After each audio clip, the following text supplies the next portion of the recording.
موږ بخپل هډوکي څنګه مضبوطه. اوس دا یو ډیره ضروری ویډیو دی ولې چې که سوچ وکړو نو زموږ سر نه ونی سخپو پورې لاسونه دي څومره جسم دی دا ولاړ څه شي باندې دی هډوکو باندې ولاړ دی نو د هډوکو مضبوطیا انتهایی زیاته ضروری دی.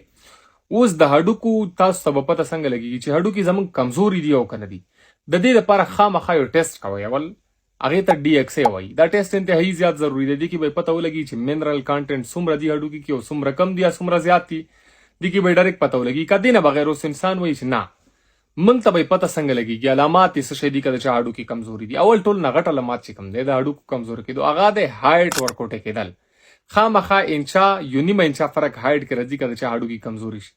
ډیر خلک به تاسو لیدلی چې هغه کلم ډیر زیات عمر ته ورسیږي نو هغه څه شي شي هغه لغونته ورکوټي شي شورټ شي دغه چې کم هایټ ته هغه چې کم قد دی نو دا یو د هډوکو کمزوري کېدو یو علامات دی. نه بغیر سټوپ یو پوسچر دی لکه د تصویر کې درته ښکاري دام د هډوکو کمزوري کېدو یو علامات دی. نه بغیر د هډوکو کمزوري کېدو د دې څټ کې به تکلیف یا ورسته چې کوم ملا د لوور بیک پین بده ته وینو دا د هډوکو کمزوري کېدو علامات دي.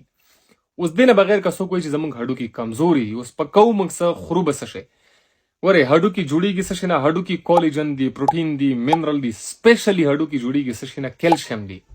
او ضروري څه شی دی چې دا څیزونه موږ وخورو زموږ هډوکي مضبوط شي. نو چې کیلشیم نه جوړیږي پکار دی چې موږ کیلشیم ریچ چې کوم فوډز دي کوم خوراکونه دي هغه وکړو. کیلشیم ریچ یا کیلشیم کم سیس کې زیات دي ټول نه غټ سورس چې کوم دی هغه دی پای یعنی شیدې چې کوم دي شودې څوک ورته وایي دا یو ډېر ښه سورس دی د کیلشیم دپاره.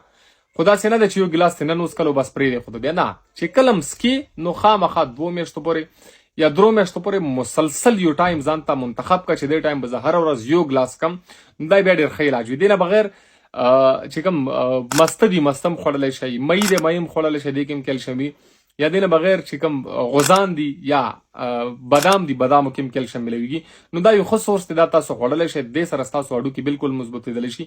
خو که څوک وایي چې نه ګولۍ اوس ګولۍ سپیسیفیک ګولۍ موږ نشو خیلی خامخا که د کیلشیم ګولۍ خورئ نو ډاکټر سره خامخا ملاویږئ.